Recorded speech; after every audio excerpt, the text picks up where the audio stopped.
भी आपका कर्तव्य है उसका पालन करना है। तब प्रश्न उठा कि आपने ये सब बता दिया कि माता पिता, गुरु, समाज, राष्ट्र, पत्नी, नातेदार, रिश्तेदार, सबके प्रति हम कर्तव्य का, व्यवहार का पूर्ण निष्ठा से पालन करें, तो ये सब करते हुए हम अपना कल्याण कैसे कर सकते हैं?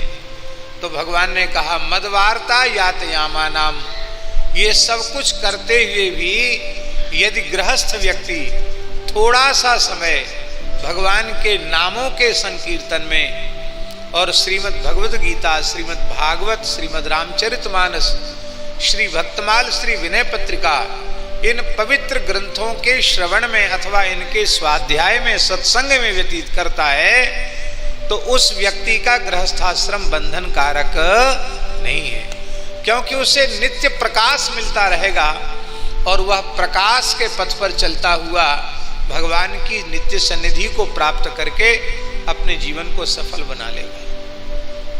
एक समाधान तो ये हो गया, क्योंकि उसकी जीवनचर्या कैसी होनी चाहिए, ये जो प्रश्न है वो इतना कठिन प्रश्न है कि उस चर्या को हम 10-5 मिनट में भी नहीं कह सकते। उसका कारण है कि हमारी रहनी कैसी होनी चाहिए, हमारी जीवनचर्या कैसी होनी चाहिए, इसके लिए हमें सत्संग करना पड़ेगा।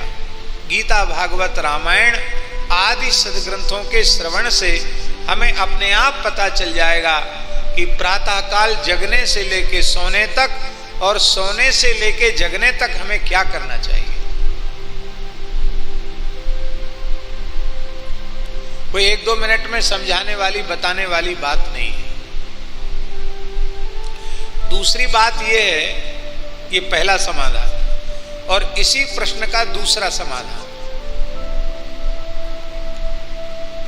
श्रीमद् वल्लभाचार्य महाप्रभु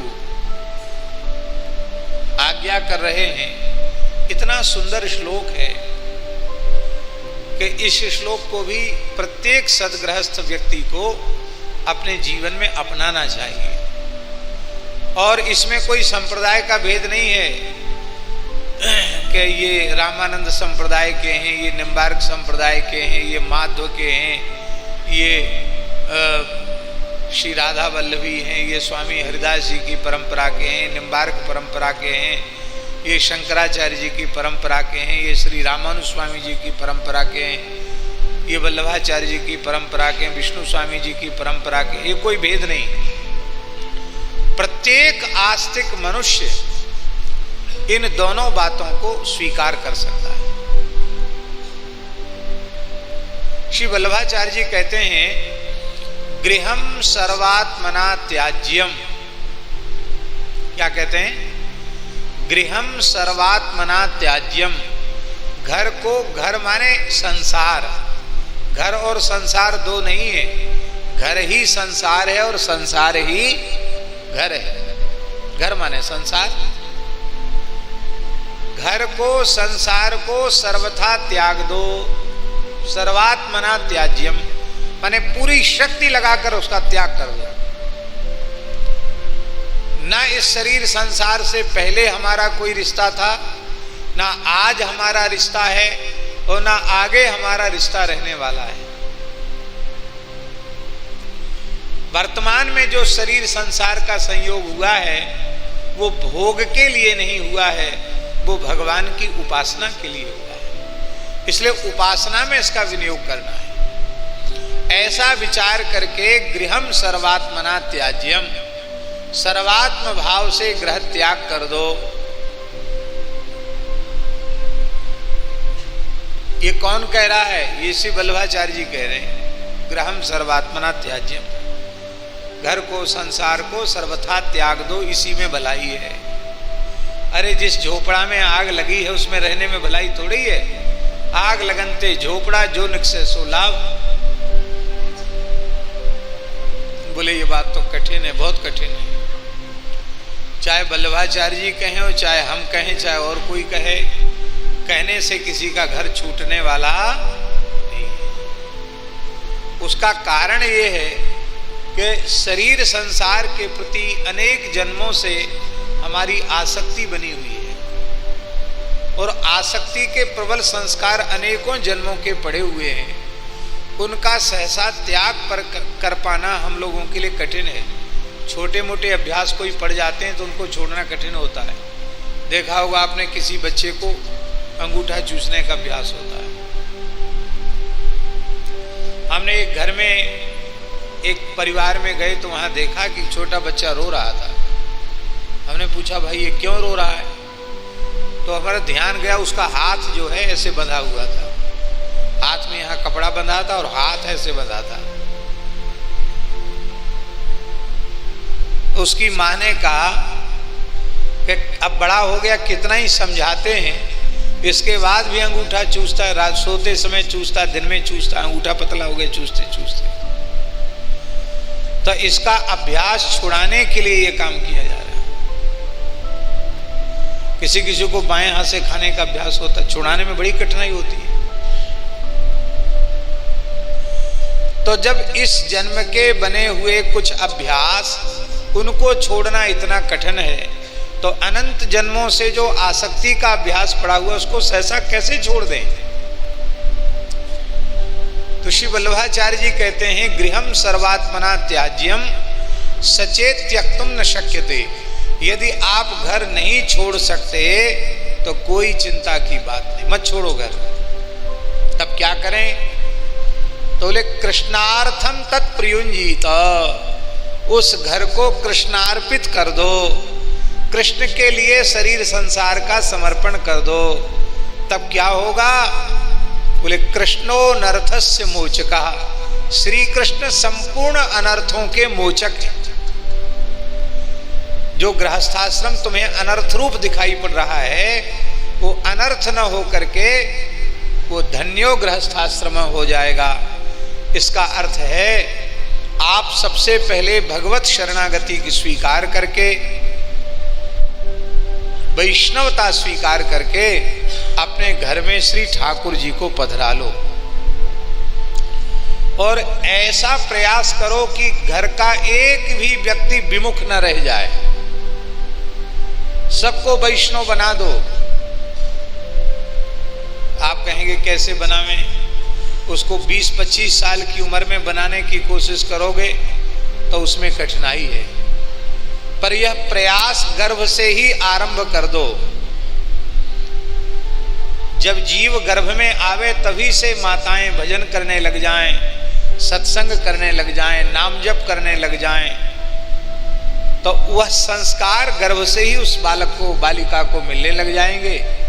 फिर 5 वर्ष 6 वर्ष का होते होते उसको भगवत शरणागत कर दो। कौमार आचरेत प्राज्ञो धर्मान भागवतानिह दुर्लभम मानुषम जन्मो तदप्य ध्रुवमर्थदम। श्री प्रहलाद जी महाराज ने कहा है, कुमार अवस्था से उसको भागवत धर्म के आचरण में लगा दो, क्योंकि एक भी व्यक्ति घर में विमुख होगा, अवैष्णव होगा, तो उतना दुष्ट का कुसंग बना रहेगा, और जब दुष्ट का कुसंग बना रहेगा तो बरभल वास नरक कर ताता, दुष्ट संग जन देई विधाता। इसलिए पूरे के पूरे परिवार के सहित सब भगवत शरणागत हो जाओ। यहां तक अपने घर के पशु पक्षी को भी भगवत शरणागत कर दो, अपने घर को भी वैष्णव बना दो। घर पर तिलक लगा हुआ है, तिलक का चिन्ह घर पर बना है, धनुर्बाण शंख चक्र आदि का चिन्ह बना हुआ है, हनुमान जी गरुड़ जी का चिन्ह बना हुआ है, तुलसी का पौधा घर में लगा हुआ है, भगवान नाम हरि नाम लिखा हुआ है, तो ये घर वैष्णव हो गया है? घर वैष्णव हो जाए, घर में रहने वाले सब वैष्णव हो जाएं, और घर में अपने आराध्य श्री युगल सरकार को विराजमान कर लो। आपकी जो भी उपासना भावना है, श्री लक्ष्मी नारायण भगवान को विराजमान कर लो, आपके इष्ट वह हैं तो आप श्री सीताराम जी को विराजमान कर लो, आप श्री राधा कृष्ण भगवान को विराजमान कर लो, अथवा आप के जो भी आराध्य इष्ट हैं, जिस स्वरूप में आपकी अनुरक्ति है, उन ठाकुर जी को घर में विराजमान कर लो, और विराजमान करके फिर अष्टयाम सेवा शुरू कर दो। कौन सी सेवा? अब अष्टयाम सेवा शुरू कर दोगे तो फिर हमको ये बताना नहीं पड़ेगा कि प्रातःकाल जगने से सोने तक क्या दिनचर्या रहनी चाहिए। ये ठाकुर जी अपने आप दिनचर्या बना देंगे। सबसे पहले ठाकुर जी की मंगला करनी पड़ेगी। 5 बजे मंगला करोगे और 5 बजे मंगला करने के लिए 4 बजे आपको आसन छोड़ना ही पड़ेगा। 4 बजे उठोगे, स्नान करोगे, तिलक स्वरूप धारण करोगे, आचमन प्राणायाम करके गुरु मंत्र का जप करोगे, तब भगवान को जगाने की योग्यता प्राप्त होगी। जैसे सौभाग्यवती नारी अपने पति के सन्मुख श्रृंगार करके जाती है, ऐसे ही वैष्णव को बिना तिलक के ठाकुर जी की सेवा में नहीं जाना चाहिए। नित्य नियम करके, तिलक स्वरूप करके भगवान की सेवा में पहुंचे और फिर ठाकुर जी की जगार हो गई, मंगला हो गई। सब परिवार के सदस्य मंगला में कीर्तन कर रहे हैं, मंगला आरती हुई, मंगला भोग हुआ, फिर अपना लोग अपने अपने और काम में लग गए। फिर भगवान का श्रृंगार भोग हो गया और श्रृंगार भोग के बाद अब घर के लोग कुछ खा पी करके, बाल भोग करके, बच्चे पढ़ने चले गए, नौकरी करने वाले नौकरी पर चले गए, व्यवसाय वाले व्यवसाय पर चले गए। और जाने के मूल में भी ये भावना सबके मन में रहे कि हम ठाकुर जी का व्यापार है, उसके लिए हम जा रहे हैं। ठाकुर जी की खेती है, हम उसके लिए जा रहे हैं। ठाकुर जी के द्वारा दिया हुआ छोटा मोटा धंधा है, नौकरी है, उसके लिए हम जा रहे हैं। क्यों हम नहीं जाएंगे तो ठाकुर जी को भोग कैसे लगेगा, गौ ब्राह्मण संतों की सेवा कैसे होगी, माता पिता अतिथि का सत्कार कैसे होगा। हम ये सब भगवान के लिए कर रहे हैं। बस केवल उद्देश्य की पवित्रता से कर्म पवित्र हो जाएगा। माला जपना बड़ा पवित्र कर्म है, पर माला जपने वाला व्यक्ति किसी के अनिष्ट का चिंतन करता है तो माला जपना भी अपवित्र हो जाएगा। और नौकरी चाकरी, खेती पाती, व्यापार सामान्य कर्म है, व्यवहार के कर्म है। लेकिन भगवान की सेवा के लिए, भगवान की प्रसन्नता के लिए यदि हम करते हैं तो ये सामान्य कर्म भी भगवान की उपासना बन जाए। सब चले जाओ अपने अपने काम पर, चलते फिरते, उठते बैठते, सोते खाते पीते जगते हरिनाम के जप का अभ्यास बनाओ। कोई बाधा नहीं, जितना समय मिलता उतने समय में। उसका कारण यह है कि कोई व्यक्ति समुद्र में नहाने गया जगन्नाथपुरी और सवेरे से शाम तक बैठा था, स्नान नहीं किया। एक महात्मा सवेरे भी आए थे, शाम को बोले भैया तुम सवेरे भी बैठे थे, अभी भी बैठे हो।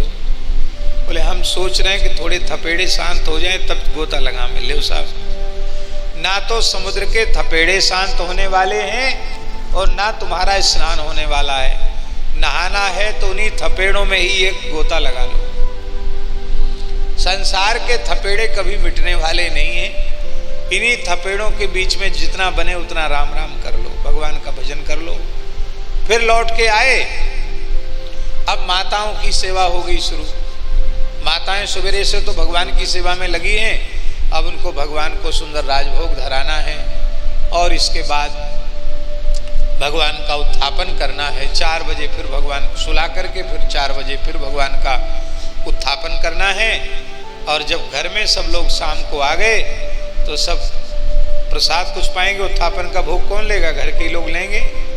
अपना कुछ खा पी करके फिर संध्या आरती में सब लोग बैठ गए। बैठ करके थोड़ी देर आरती कर ली और एक व्यक्ति कोई पढ़कर किसी ग्रंथ को सुनाने लग गया। शेष परिवार के सदस्य बैठकर सुनने लग गए। कभी गीता जी, कभी भागवत जी, कभी रामायण जी। आधा घंटे सत्संग और आधा घंटे कीर्तन, 1 घंटा। इसके बाद ठाकुर जी को ब्यारू भोग धराओ, सब ब्यारू करो और सो जाओ।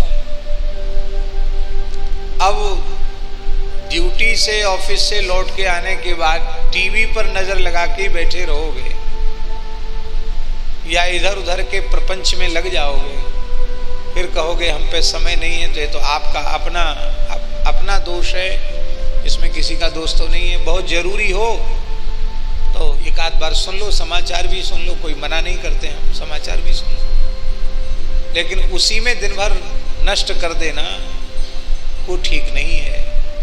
तो वल्लभाचार्य जी कहते हैं गृहम सर्वात्मना त्याज्यम सचेत त्यक्तुम न शक्यते तो कृष्णार्थम तत्प्रयुंजीत, उस कृष्ण के लिए उसको अर्पित कर दो, तो तुम्हारे सारे अनर्थों के मोचक श्री कृष्ण हो जाएंगे।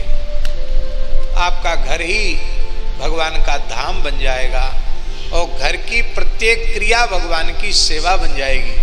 जब आप ये समझ लें कि ये घर हमारा नहीं, ये भगवान का घर है, तो भगवान के घर में प्याज लहसुन नहीं आएगा, भगवान के घर में मद्य मांस नहीं आएगा, भगवान की रसोई में सब लोग नहीं घुसेंगे, बिना स्नान के बिना पवित्रता के भगवान की रसोई नहीं बनेगी। जो कुछ होगा वो भगवान का, ये भगवान के निमित्त है, भगवान के लिए है, भगवान की प्रसन्नता के लिए है। इतना मन में आते ही सब कुछ पवित्र हो जाए। यही समाधान है। नारायण।